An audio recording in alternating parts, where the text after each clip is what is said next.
کسی نے پوچھا ہے، پہلے میں یہ سوال پڑھ لیتا ہوں. مفتی صاحب، عامر لیاقت صاحب کے انتقال پر کچھ لوگوں نے انہیں مرنے کے بعد فاسق، کافر، میراثی کے القابات سے نوازا. کچھ لوگوں نے ہر کام کو صحیح اور انتہائی قابل تقلید اور معصوم بنا کر پیش کر دیا.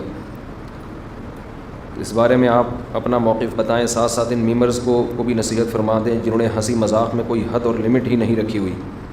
جس کے پیچھے پڑ جائیں اسے شدید ذہنی دباؤ اور ڈپریشن میں مبتلا کر دیتے ہیں. انسان سے غلطیاں ہوتی ہیں. عامر لیاقت صاحب سے بھی کچھ غلطیاں ہوئی ہیں اور کچھ سنگین نوعیت کی غلطیاں بھی ہوئی ہیں، جس میں خاص طور پر ڈاکٹر ذاکر نائک کا مذاق اڑانا، جنید جمشید کا مذاق اڑانا. پھر اس کے بعد جو خلیل الرحمان ہے نا، جنہوں نے میرا جسم میری مرضی والے کو بڑا کرارا جواب دیا تھا، اس پہ عامر لیاقت صاحب نے خلیل الرحمان کو سنائی. اور جو خلیل الرحمان تھے ان کی برداشت میں دیکھ رہا تھا. وہ بار بار کہہ رہے تھے میں آپ کی عزت کرتا ہوں، آپ کی عزت کرتا ہوں. بہت یعنی ایسے موقع پہ برداشت کرنا بڑا مشکل ہوتا ہے. ایک حق بات میں آپ لبرل لوگوں کو فیور دے رہے ہو، جبکہ آپ پر ایک مذہب کی بھی چھاپ ہے، آپ ایک مذہبی اسکالر بھی سمجھے جاتے رہے ہو. تو اس طرح کی بڑی بڑی غلطیاں ڈاکٹر عامر لیاقت صاحب نے کی ہیں. لیکن یہ کہ انسان ہے، بہرحال جہاں خامیاں ہوتی ہیں کچھ انسان میں خوبیاں بھی ہوتی ہیں. تو اب اگر آپ نے کسی کی کوئی خامی کو بیان کرنا ہے تو وہ بھی اعتدال کے دائرے میں ہو. یہ میراثی جیسے الفاظ اور کافر، فاسق، یہ الفاظ یہ کسی کے بھی شایع نشان نہیں ہے. اس سے انسان اپنا خاندان بتا رہا ہوتا ہے کہ میں کس خاندان سے بلونگ کرتا ہوں. باقی یہ کہ خوبیاں بھی اعتدال سے بیان کی جائیں. اگر کوئی خوبی ہے تو اس کو بھی اعتدال سے. ابھی جو ڈاکٹر صاحب کا جو خاتمہ ہوا ہے نا جس قسمہ پرسی میں، وہ قابل ترس ہے. اس میں میں کم از کم ڈاکٹر صاحب کو فیور کروں گا، جیسی بھی زندگی گزری. لیکن جو اینڈ ہوا ہے نا اس میں زیادتی ہوئی ہے ڈاکٹر عامر لیاقت کے ساتھ. اب کیا زیادتیاں ہوئی ہیں وہ میں بیان کروں گا تو فیملی کے مسائل بھی آ سکتے ہیں ان کے، اور بچے بھی آ سکتے ہیں، بہت ساری باتیں ہو سکتی ہیں. پھر وہ میں زیادہ اس میں نہیں جاؤں گا.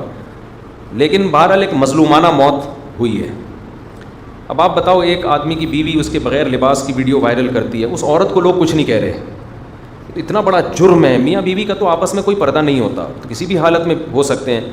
ایک دوسرے کا لباس ہے. ایک عورت اپنے شوہر کے طلاق کے بعد، اختلاف کے بعد اس کی برہنہ حالت میں ویڈیو وائرل کر دے اور ایک مشہور سیلیبریٹی ہو، پھر اسی برہنہ ویڈیوز پہ میمرز میم بنانا شروع کر دیں، تو یہ تو خدا کے قہر کو دعوت دے رہے ہیں نا آپ.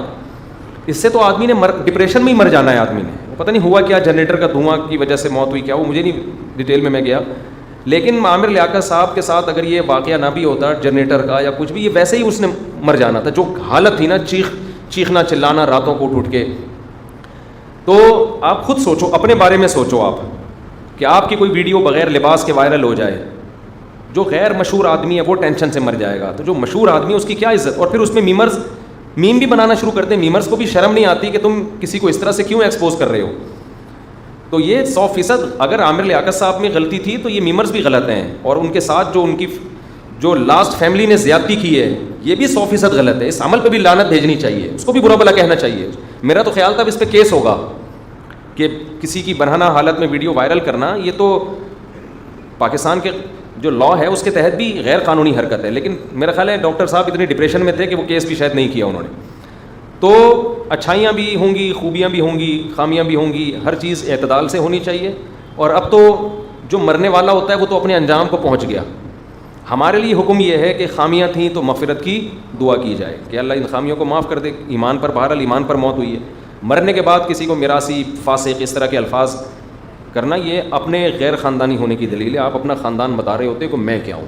یہ بہت بری حرکت ہے، اور خاص طور پر دیندار لوگوں پہ تو یہ بالکل بھی سوٹ نہیں کرتا. لوگ تو کوشش کرتے ہیں ان سے اخلاق سیکھیں، کیونکہ بعض دینداروں کی طرف سے اس طرح کی باتیں آئی ہیں. تو اور میمرز اور یہ جو جنہوں نے بھی یہ برہنہ ویڈیو لیک کی ہے ان کو گالیاں دیں، آپ ان پہ لعنتیں کریں کہ یہ بہت زیادہ